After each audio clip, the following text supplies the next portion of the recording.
The shuttle broke Atmo at 0347 local time, and nobody on Earth knew it was coming. That was by design.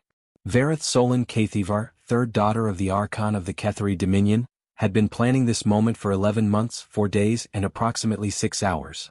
She had stolen no ship. She had filed no flight plan.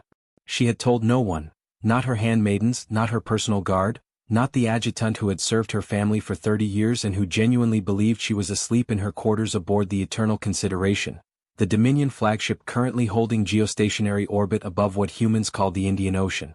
She had, instead, borrowed a single-occupancy courier pod registered to a logistics contractor based out of the Ketheri Outer Rim, swapped its transponder for one belonging to a decommissioned atmospheric survey drone, and flown herself down to a planet that the Dominion Senate had already voted, 17-4, to quarantine and sterilize.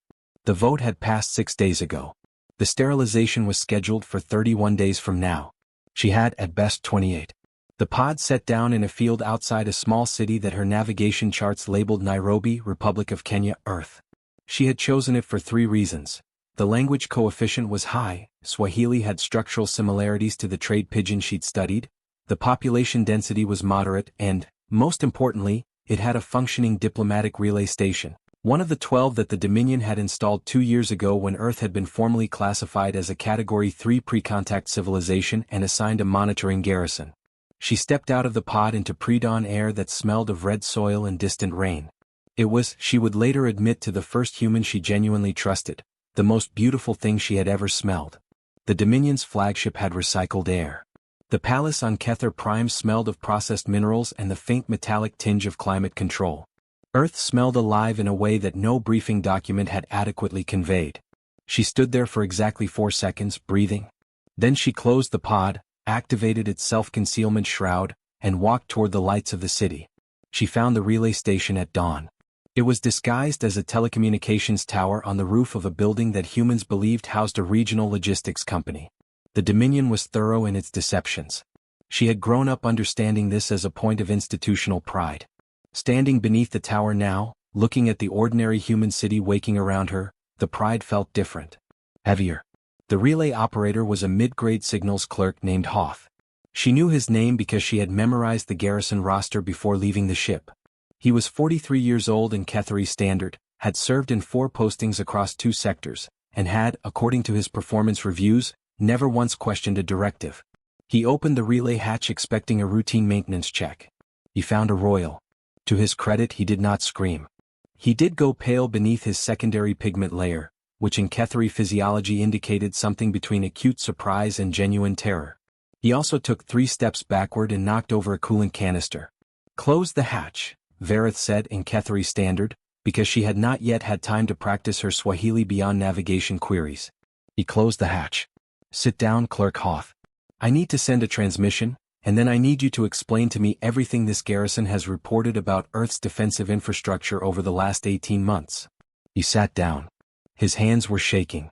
"Your Serenity," he said, which was the correct honorific for a third daughter, and she was briefly surprised he knew it. "The garrison commander is not aware I'm here," she said. "Neither is the fleet. And if you contact either of them before I've finished, I will note in my official report that you obstructed a priority intelligence review and recommend your reassignment to the Hellion Exclusion Zone." The Hellion Exclusion Zone was where Ketheri military careers went to die. Everyone in uniform knew this. Hoth did not contact the garrison commander. He did, instead, pull up every intelligence file the relay station held on Earth's military capacity. There were 4,847 documents. He brought her tea, a Ketheri blend he'd clearly been rationing from personal stores, and sat quietly while she read. She read for 6 hours. The picture that emerged was not one that the Dominion Senate had accurately presented.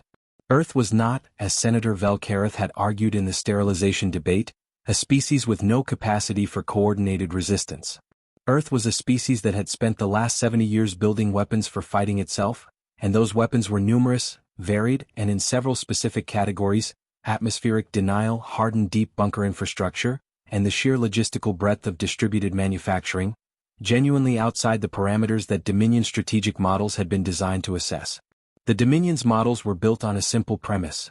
Pre-contact civilizations, when faced with a Ketheri sterilization fleet, produced either immediate surrender or immediate panic. Their populations centralized. Their governments broadcast appeals. Their militaries moved predictably to defend population centers. Earth, based on everything in these 4,847 documents, would not do that. Earth would disperse. The humans had a concept. She found it cited across 17 separate military analysis documents, called total war.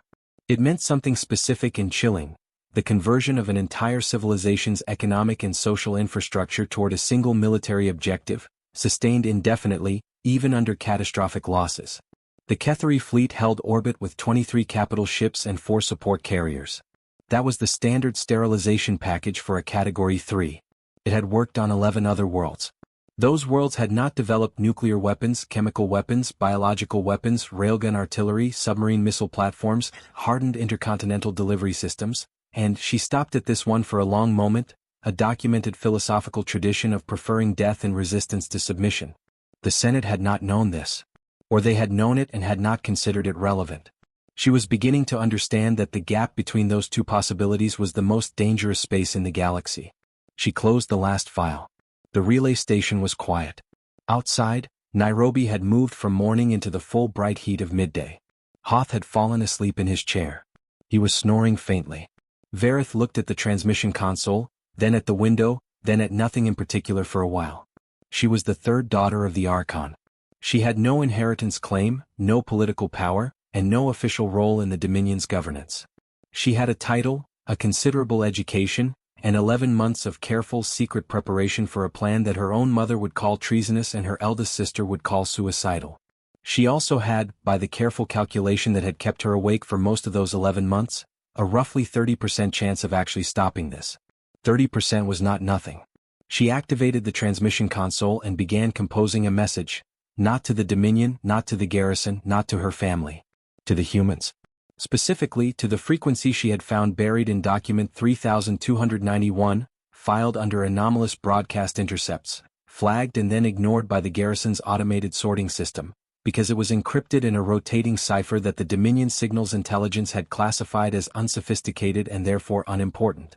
It was, she had realized on her fourth reading, a military emergency beacon. A listening channel. Someone was waiting on the other end of it. She pressed transmit. "My name is Vareth Solon Kathivar," she said in careful, rehearsed English, the one language she had spent all 11 months actually studying. "I am a member of the Kethari royal family. I am currently on your planet without authorization. I have information about the fleet in your orbit, and I have approximately 28 days before that fleet acts. I would like to speak with whoever is in charge of your species' survival. Please respond." She released the transmit key. She waited. 17 minutes later the channel crackled.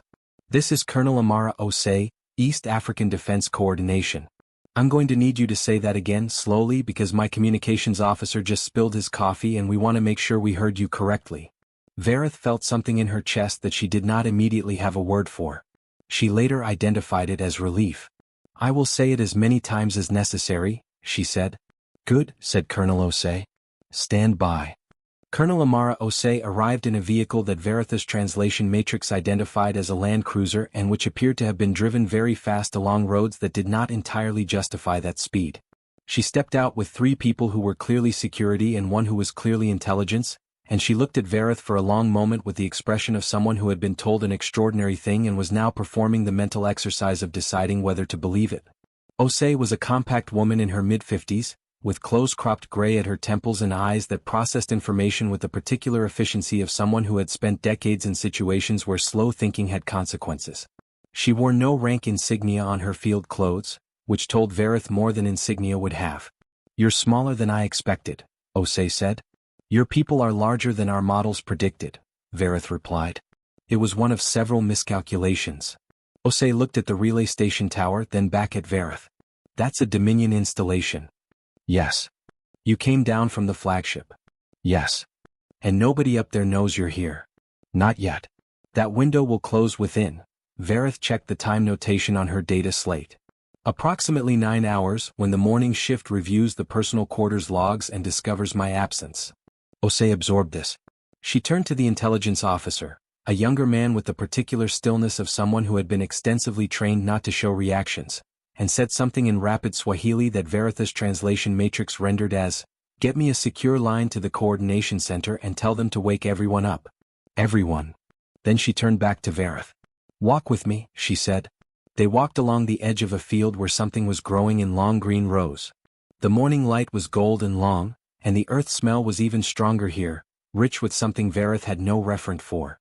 She catalogued it for later. Why? Osei asked. It was, Verith had anticipated, the first real question. Not what do you know or how much time do we have. Those were procedural questions, and procedures were for after the central question was resolved. Why was the central question?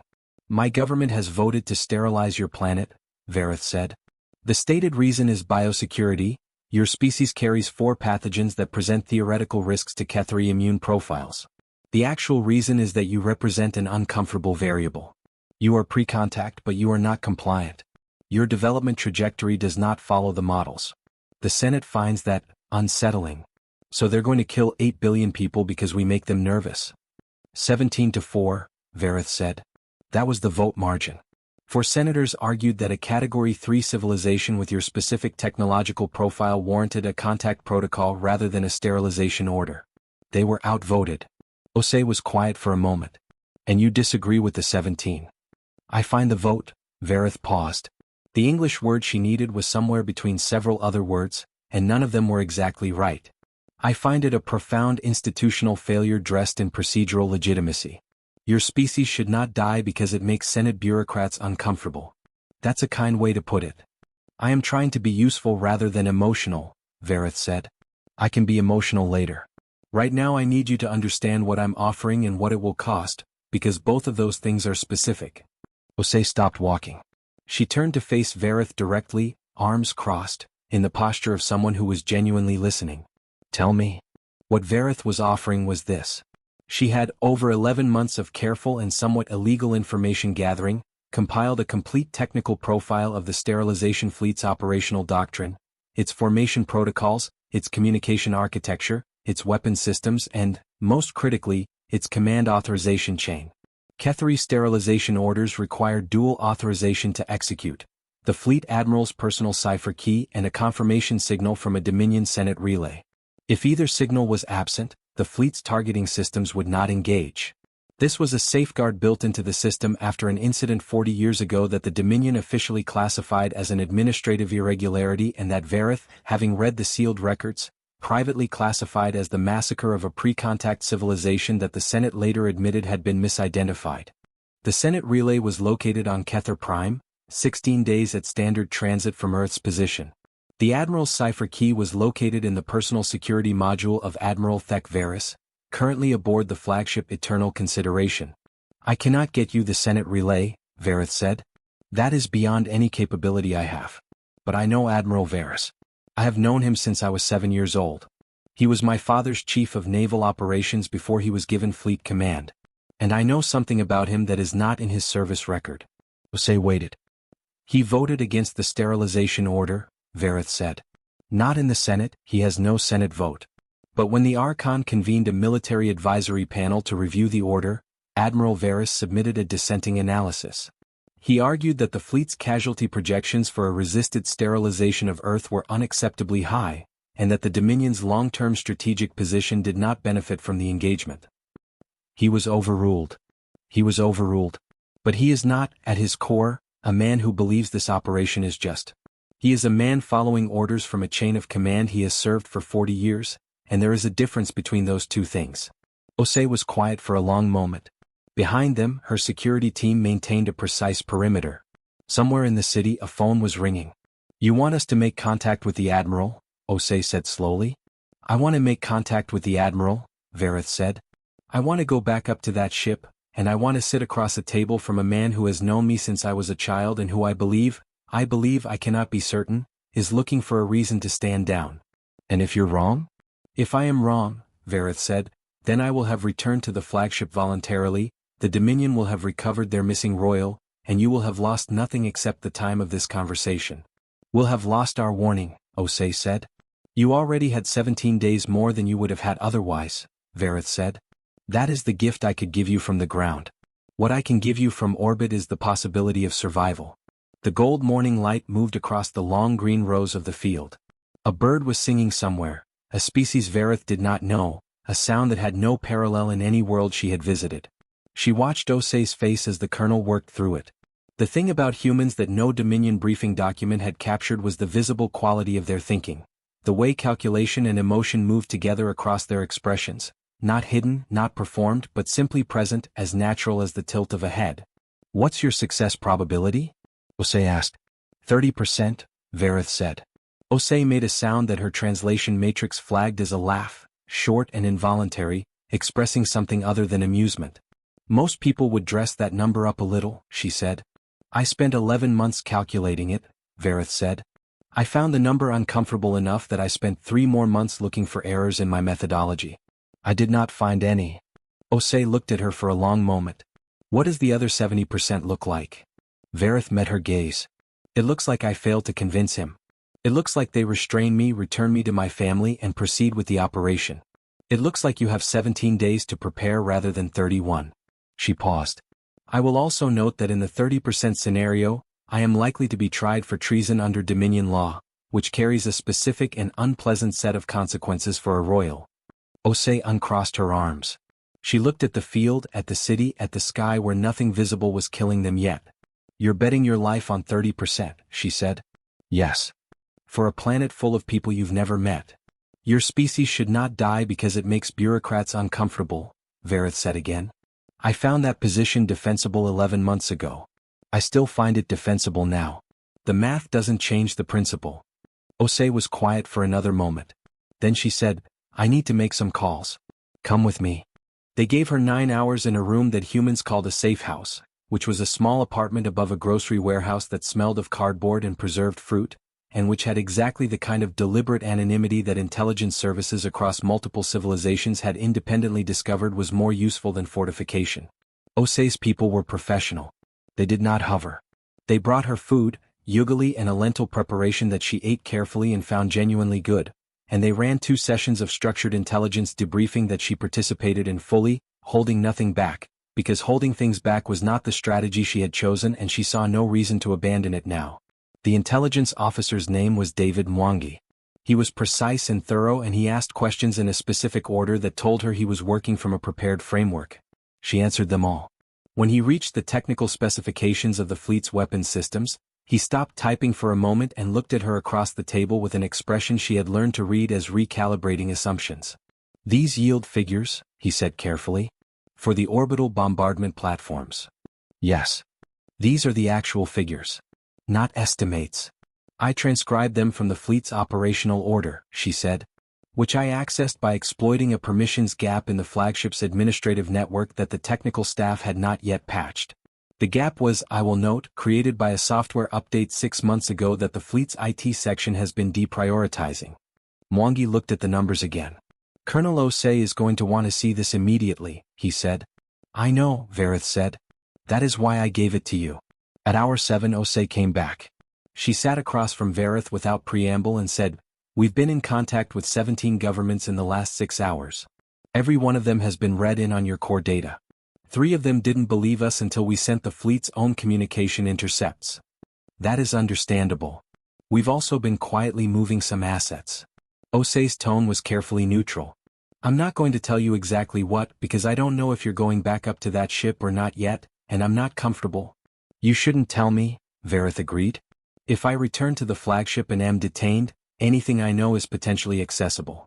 Your operational security is correct." Osei nodded slowly. "I also want to be honest with you about something." "Please." "There are people in my chain of command who think this is a trap." Osei's eyes were steady. "They think you're a plant.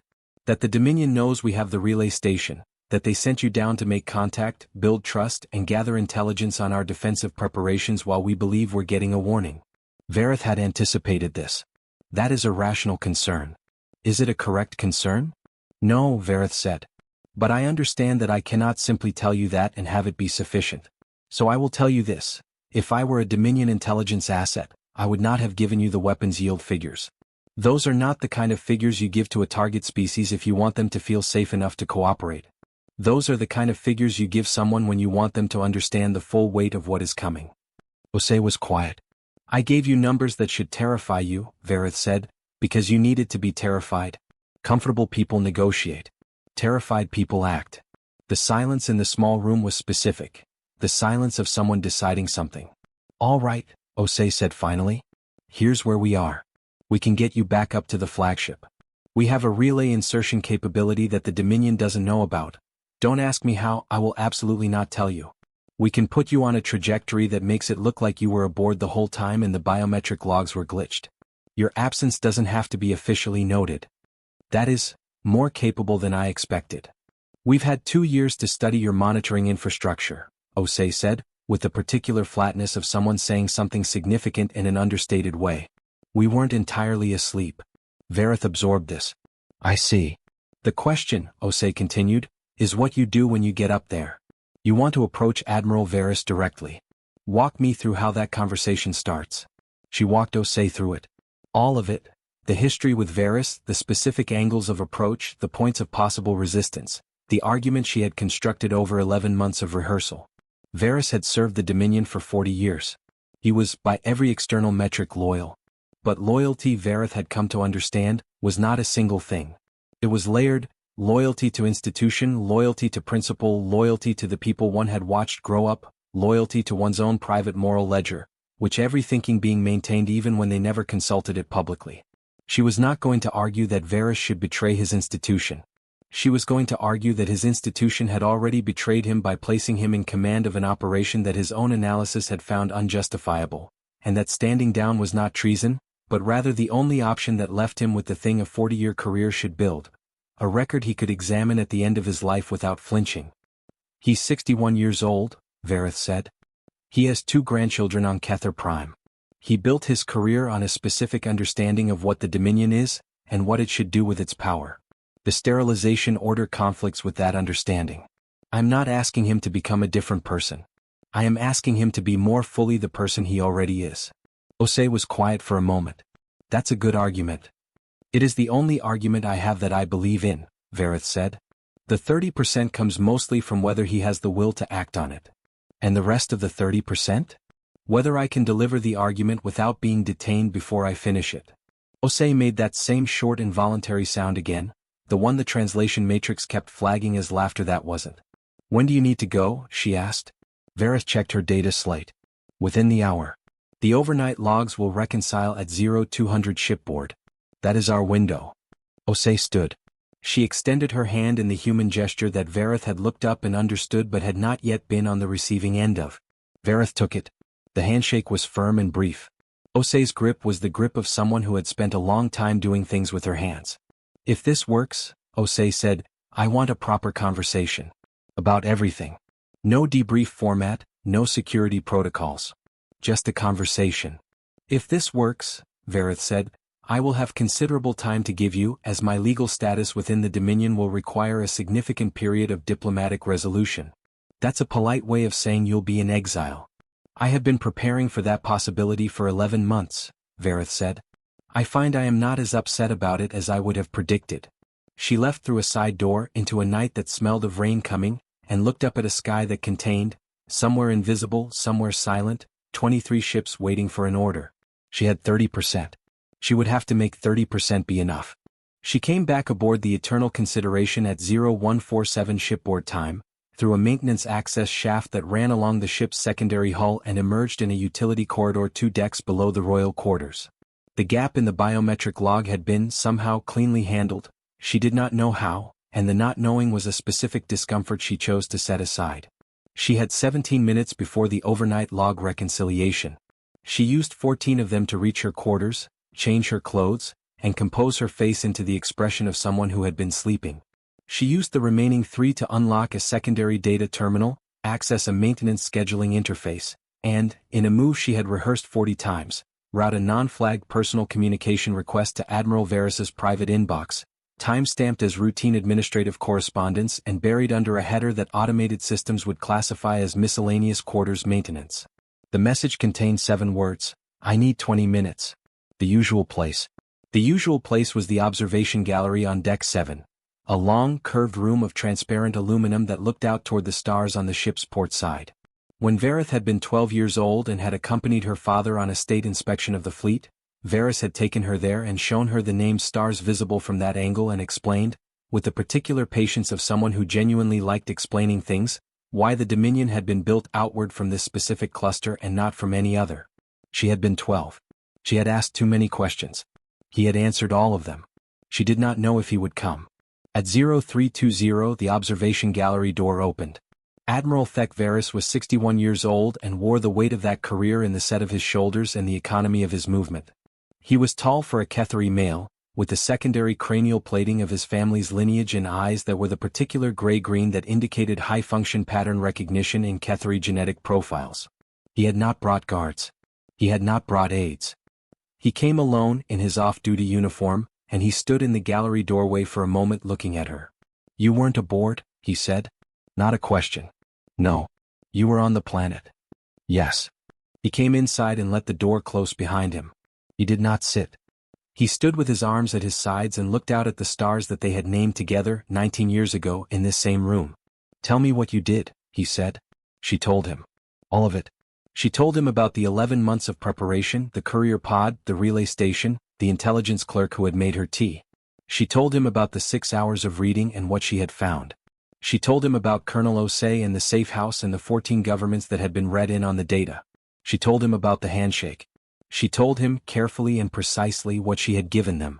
When she was finished, the observation gallery was quiet for a long time. "The weapon specifications," he said. "Yes. You gave them the weapon specifications. They needed to understand the full situation," she said. "The situation is that your fleet will cause enormous damage to their civilization. They needed to know that clearly." "Vareth." His voice was not angry. Something else. Something more complicated than anger. "Do you understand what you've done? Legally, under Dominion Code." "I understand the charges," she said. Article 14 of the Naval Security Accord. Unauthorized disclosure of military operational data to an uncatalogued civilization. 5 to 12 years, reduced from the capital charge only because Earth is not officially recognized as a sovereign entity. She paused. "I reviewed the statutes thoroughly. I wanted to know the cost before I chose it." Varys turned from the stars to look at her. His expression was the expression of someone encountering a thing they had not expected to feel. "You're 29 years old," he said. "I was 28 when I began planning this." He turned back to the stars. The silence was not hostile. It was the silence of a very old professional trying to find the shape of something. "Walk me through your reasoning," he said. "Not what you did. Why?" She had prepared this. She gave it to him straight, without softening. The vote margin, the biosecurity justification and the actual reason beneath it, the strategic miscalculations in the Senate's threat assessment, the specific quality of what Earth was and what the Dominion would be ending. "They have a concept," she said. "Total war. I read 17 of their internal military analyses that mention it. It refers to a mode of civilizational operation where every resource, every manufacturing capacity, every organizational structure, every individual, subordinates itself to a single military objective. Sustained indefinitely even under catastrophic loss. We've encountered resistant civilizations before. Not like this," she said. "Admiral, their historical record contains 6 documented examples of populations choosing extinction over surrender. Not symbolic resistance, actual, organized, ideological commitment to dying rather than submitting. And those instances were against other humans. Against civilizations that shared their biology, their planet, their cultural reference." She let that sit for a moment. "How do you think they will respond to us?" Varys was quiet. "The Senate's casualty model projects a 4-day operation," Varys said. "That model is built on a civilization that centralizes under threat. Earth will not centralize.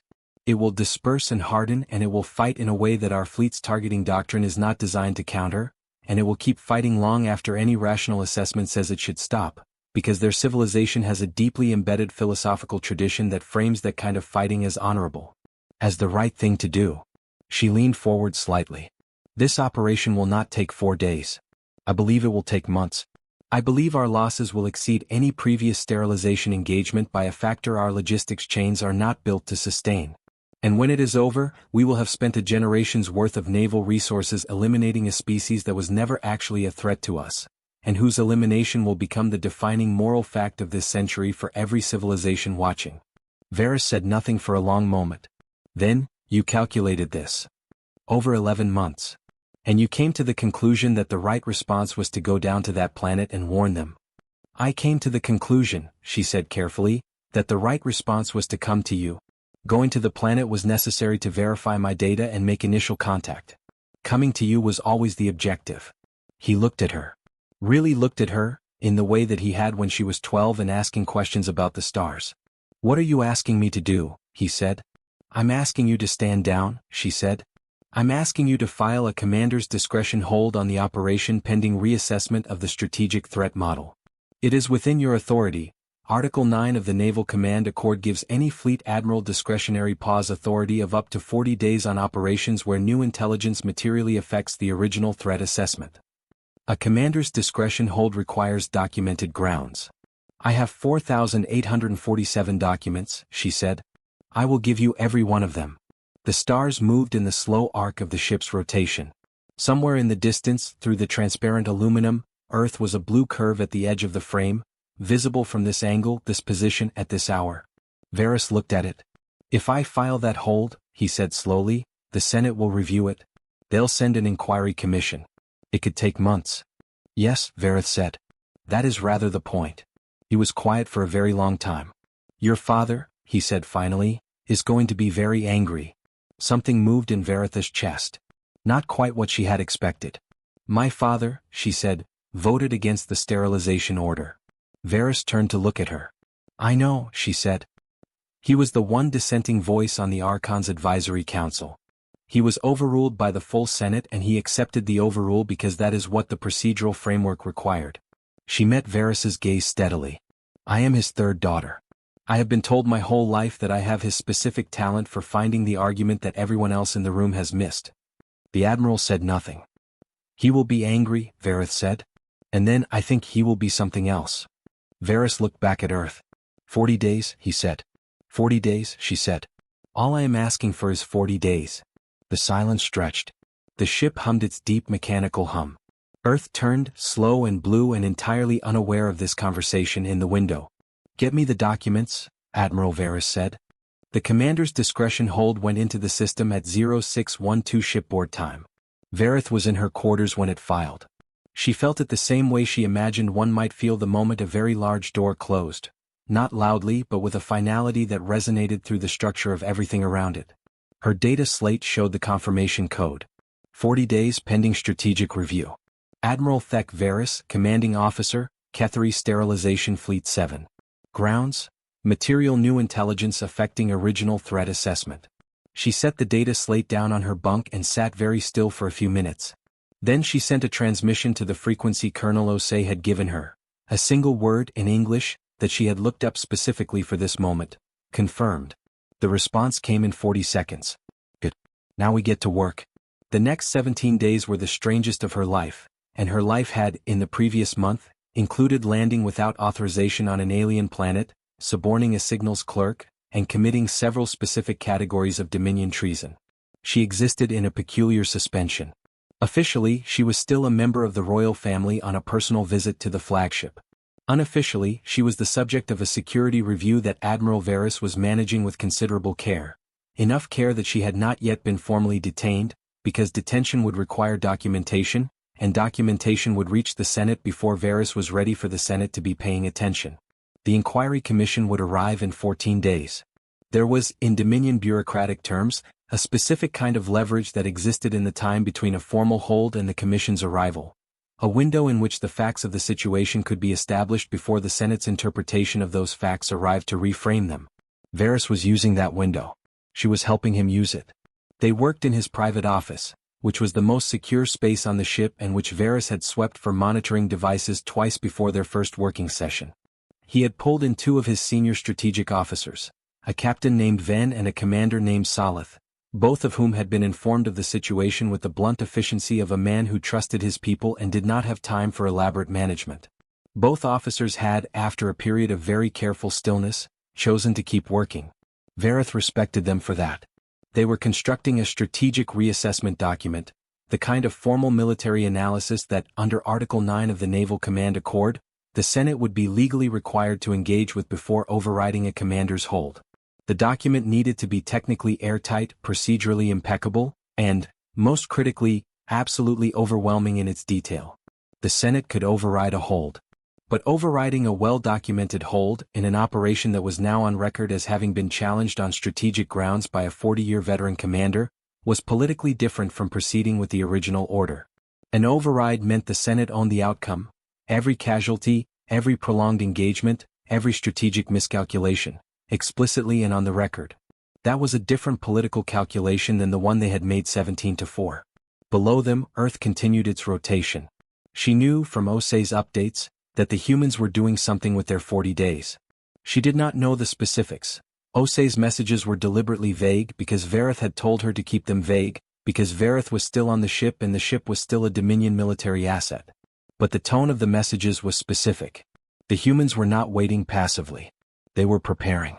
On day 12, Vareth's eldest sister called. Kirith Solon Kathivar, first daughter of the Archon, was 43 years old and had spent her entire adult life preparing to inherit a position she was fully qualified for. She was intelligent, politically skilled, and constitutionally incapable of leaving a problem unaddressed, which was an excellent quality in a future ruler and occasionally an exhausting one in a sibling. The call came through the official Royal Communications channel, which meant it was technically monitored, which meant Kirith had chosen to make it on that channel deliberately, which meant she was being careful about what she said. "You look well," Kirith said. "I am well," Vareth said. "Father sends his regards." There was a layer of meaning beneath that and they both knew it. Their father did not typically send regards through intermediaries to family members aboard the same fleet he was theoretically monitoring through official channels. "Please send mine in return," Vareth said.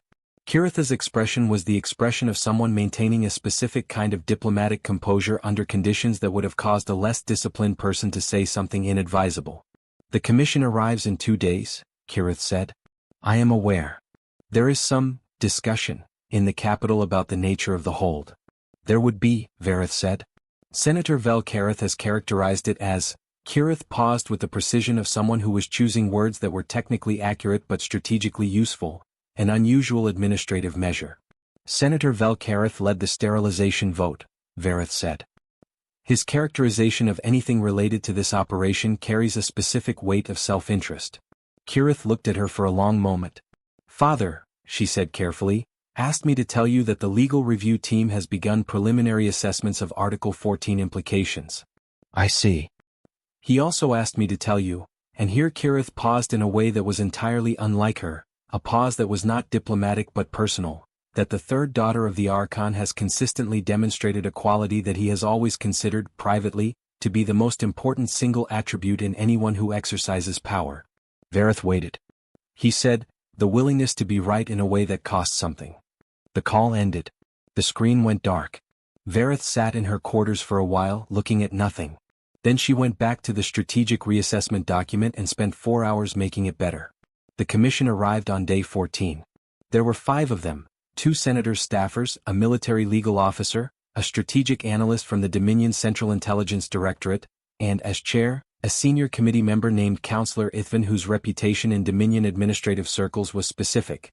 She was known for having reversed 3 commission findings in 40 years, each time on technical procedural grounds, each time in a way that had been subsequently recognized as correct.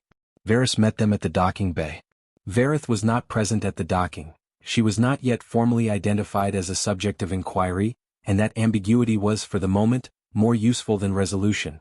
But she watched the arrival on the security feed from the strategic officer's console. Ithvan was in her 70s, small, and moved like someone who had decided long ago that physical impressiveness was other people's problem.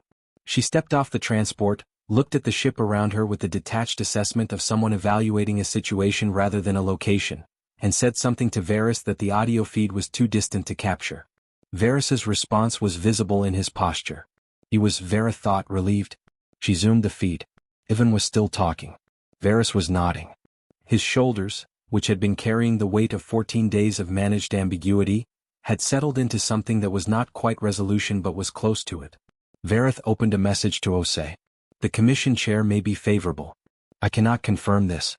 Do not change your preparations, but know that there is a possibility that this resolves through legitimate procedure." Osei's response came in its usual 40 seconds. "Understood. Still preparing. Hope you're right." "So do I," Vareth typed. She sent it and closed the channel and went to find out what Counselor Ithvan had said to Admiral Vareth in the docking bay. It turned out that Ithvan had said, I read your strategic reassessment document on the transit. All 400 pages of it. I have 2 questions. The first is whether the intelligence appendices are verified. Varys had said, they are verified by the source and by independent cross-reference against our own garrison intercepts. Ithan had said, good. The second question is whether the royal family member who appears to have compiled most of this data is currently accessible for formal testimony. Varys had said, she is. Ithan had said, then let us proceed. Varys had testified before formal bodies exactly once before. A routine customs review when she was 22 that had involved no significant stakes and lasted 40 minutes. She had not found it particularly challenging. This was different. The commission had established itself in the flagship's main conference suite, which had been cleared of its usual function and arranged for formal inquiry. A curved table for the 5 commissioners, a single chair opposite for the witness, and, along the left wall, a recording array that would transmit the full testimony to the Dominion Central Archives simultaneously. Whatever was said in this room would be on permanent record before she finished saying it. She sat in the single chair. She wore the formal court dress she had brought because she had anticipated exactly this scenario, which was the deep amber of the Cathari royal house, with no insignia beyond the small gold mark at her collar that indicated third daughter standing. She had chosen not to soften it with more casual elements. If she was going to testify, she would testify as what she was. Counselor Ithan sat at the center of the commission table and looked at Varys with the expression of someone who was going to be fair. Not lenient, but fair, which was actually what she needed. State your name and standing, Ithan said. Varys Solon Cathivar. Third daughter of Archon Solon Cathivar of the Cathari Dominion. And you understand that this testimony is entered into formal record under Archive Protocol 7. I do. Then let's begin, Ithan said, with day 1. Start from the beginning and leave nothing out. She spoke for 4 hours without interruption.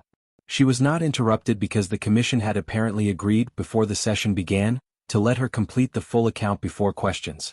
A procedural choice that meant either they wanted the unbroken record or they expected the account to be significant enough that fragmenting it with questions would damage it.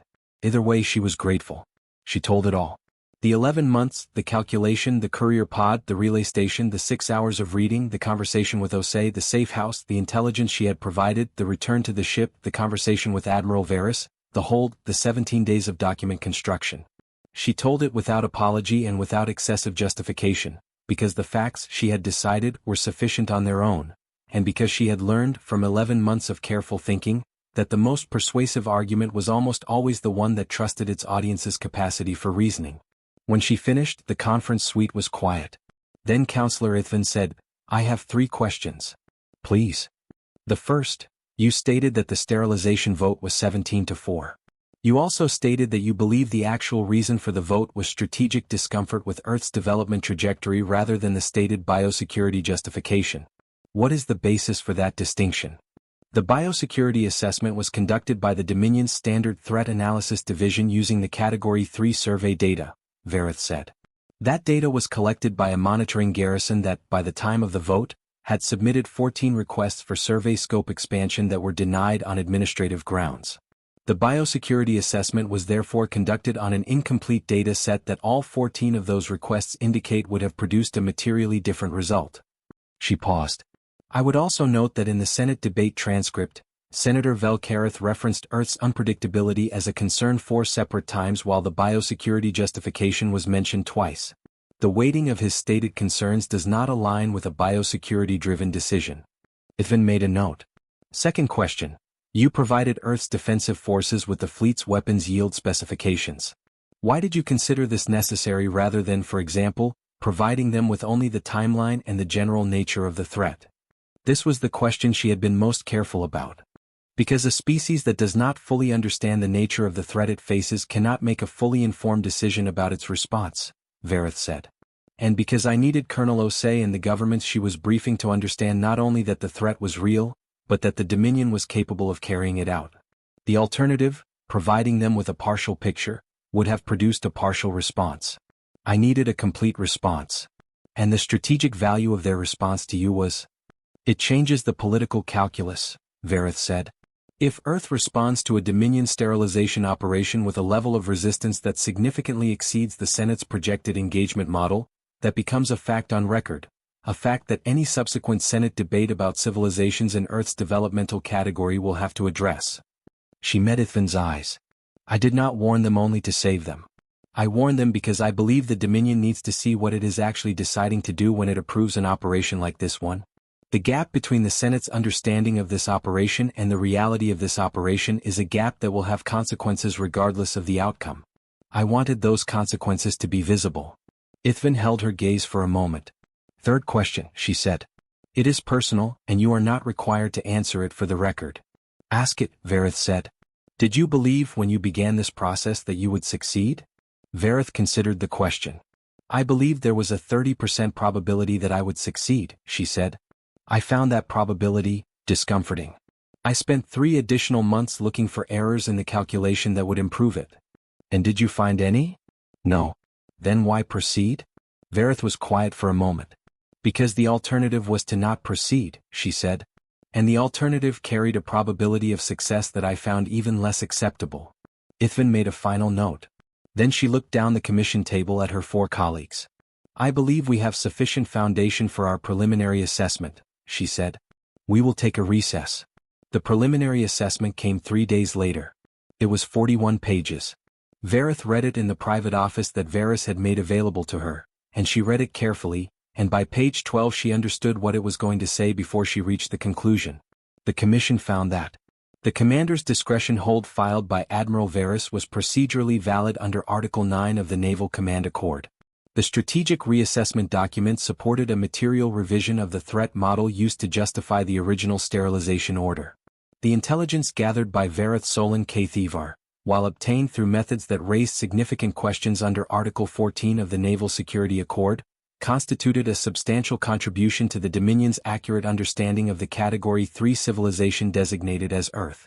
And, this was page 37, delivered in the precise, bureaucratic language that Dominion legal documents used when they were saying something enormous in a quiet voice. The Commission recommended that the operation be suspended pending a full Senate review under the conditions established by Article 22 of the Dominion Charter.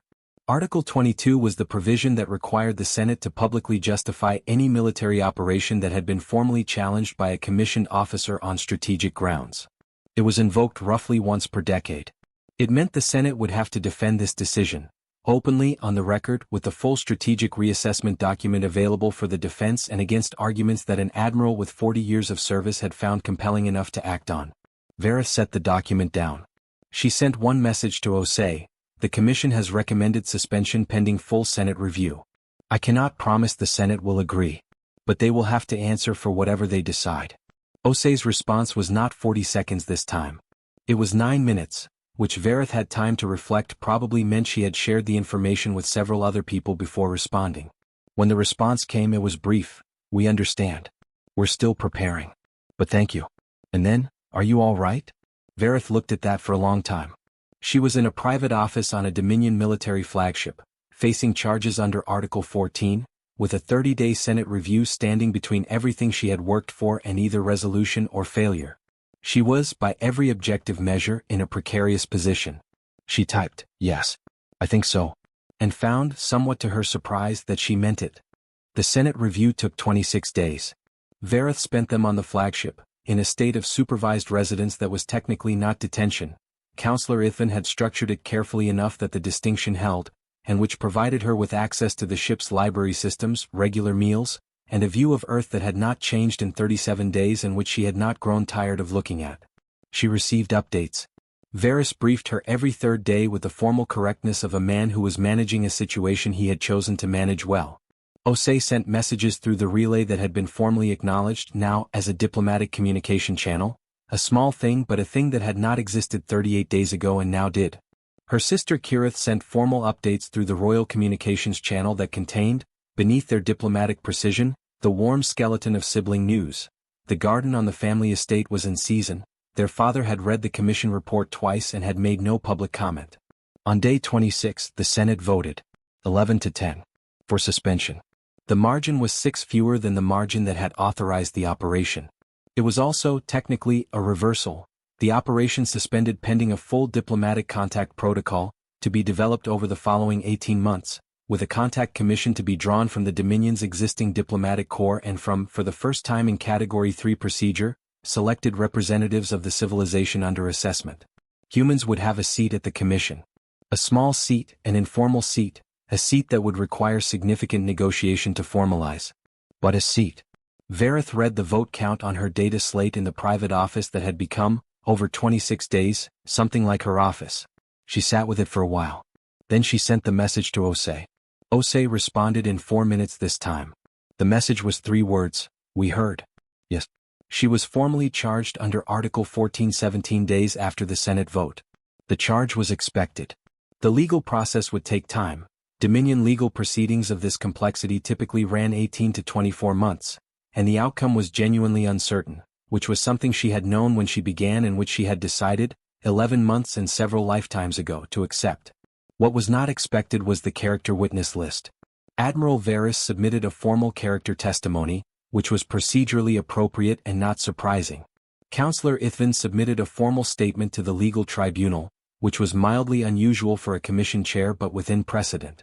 What was not within precedent was the document that arrived from the Archon's office 17 days after the charges were filed.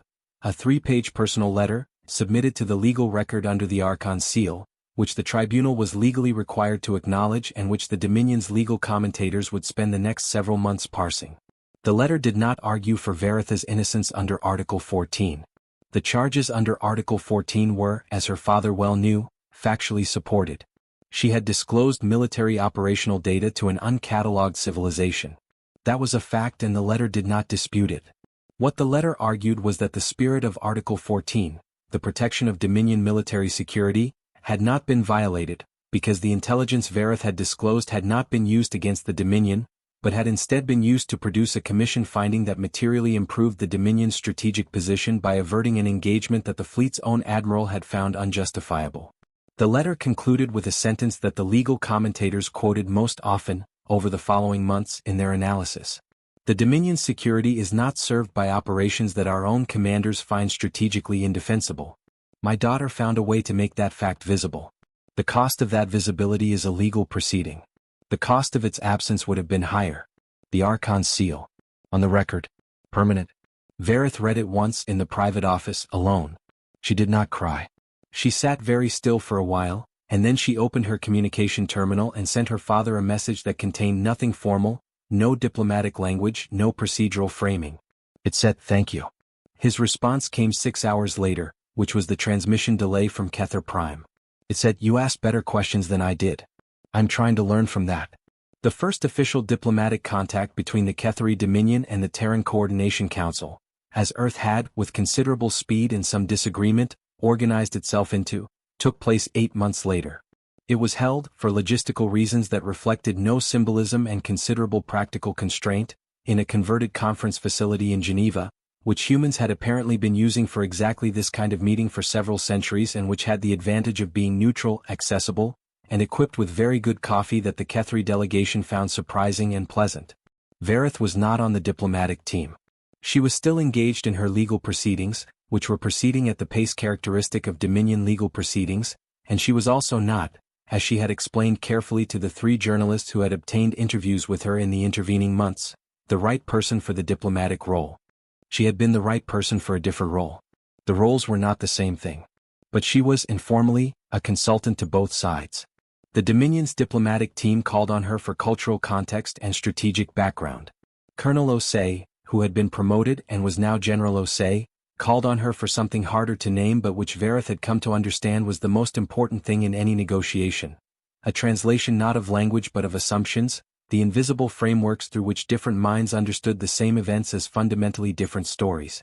She worked from a small office in a building a few blocks from the conference facility, which she had been given access to through an arrangement that no one had formally named and which depended on the continued goodwill of several parties whose goodwill was not guaranteed. She worked long hours. She found the work absorbing. She also, every few days, walked in a park near the building because Earth smelled like itself, that deep alive smell, rain and soil and growing things, and she had decided, in the quiet of her own private accounting, that this was something worth noticing. On the day that the first framework document was signed, not a treaty, not yet, but a framework, a structured agreement to continue the process of developing a formal relationship, General Osei came to find her. The signing ceremony was winding down across the street. Osei had slipped out, which was the privilege of people who had sat through a great many ceremonies and had learned to identify the moment when their presence shifted from necessary to symbolic. She sat across from Verith in the small office, and for a moment neither of them said anything. 11 to 10, Osei said finally. Yes. One vote. Yes. Osei shook her head slowly. I've been thinking about that number since it came in. One vote. One senator. Senator Oraz Velmanath, Verith said. She had been a 12 vote for the original operation. She reviewed the strategic reassessment document and changed her position. Her public statement cited the commander's analysis. Admiral Varys changed her mind. The documents changed her mind, Verith said. Varys's willingness to put his 40-year career on the record made it impossible for her to dismiss the documents as politically motivated. She paused. One of the things I have learned from this is that very large things often depend on whether a single person is willing to do one specific uncomfortable thing with integrity. Osei looked at her. Is that what you think you did? I think I did my 30%, Verith said. I think the other 65 or so was Admiral Varys, and another 20 was Counselor Ithvan, and the rest was distributed among people whose names I will probably never know and who made choices that I could not have predicted and did not control. That adds up to more than 100%. Good outcomes usually do, Verith said. They're built from more pieces than any single plan anticipated. Osei was quiet for a moment. Then she said, I promised you a conversation. A real one. No debrief format, no security protocols. You did. I'd like to have it. Verith looked at her. This compact, gray-templed, extraordinary woman who had received a message from an alien royal at 0347 in the morning and had responded with 5 minutes of professional composure and the best instincts Verith had encountered in any species she had studied. I would like that as well, she said. Osei smiled. It was the first time Verith had seen her smile without the particular restraint of professional context, and it transformed her face in a way that was, the word Verith decided, was warm. Coffee first, Osei said. The people at the cafe on the corner have been making me something they call a flat white, and I have decided it is one of the best things I have encountered in this profession. I have been told I should try the chai, Verith said. Though I am informed the preparation varies significantly by location. We can compare notes, Osei said. They walked out together into the Geneva afternoon, which was cool and clear and which smelled of the lake and wet stone and something baking in a shop somewhere nearby, and which was, Verith thought, with the particular clarity of a moment one recognizes as it happens, exactly what she had walked toward when she stepped out of a courier pod into the dark outside Nairobi 8 months ago. Not a calculated outcome, not a verified probability, but the specific texture of a world that deserved to keep existing. She had given it 30%. 30% had been enough. She was still not sure mathematically how to account for that. She was fairly certain she did not need to. Epilogue. From the published memoirs of General Amara Osei, East African Defense Coordination, retired, Chapter 11, First Contact. The historians will spend the next century arguing about what saved Earth. They will cite the Senate vote, the Commission report, the Commander's hold, the Strategic Reassessment document. They will build models and run analyses and produce very confident papers about the structural factors that made the outcome possible. They will be correct and they will be missing the point. What saved Earth was a 29-year-old woman who sat in a field outside Nairobi at 4 in the morning, breathing air she had never breathed before for exactly 4 seconds. She told me this herself 6 months after the framework signing, over coffee that she had by then developed strong opinions about. I asked her what she had been thinking in those 4 seconds. She said, I was not thinking. I was deciding. There is a difference. I asked her how she knew in those 4 seconds that she had made the right choice. She said, I did not know. I still do not know in the sense that I think you mean. What I know is that the choice was correct. Whether I was the right person to make it, that is a different question and I am still working on it. I told her I thought she was. She said, you are biased. I told her yes. And so are you toward the species you saved. Neither of us can see this clearly. She thought about this for a moment. Then she said, that is probably the most honest thing anyone has said to me in 8 months. Thank you. You're welcome, I told her.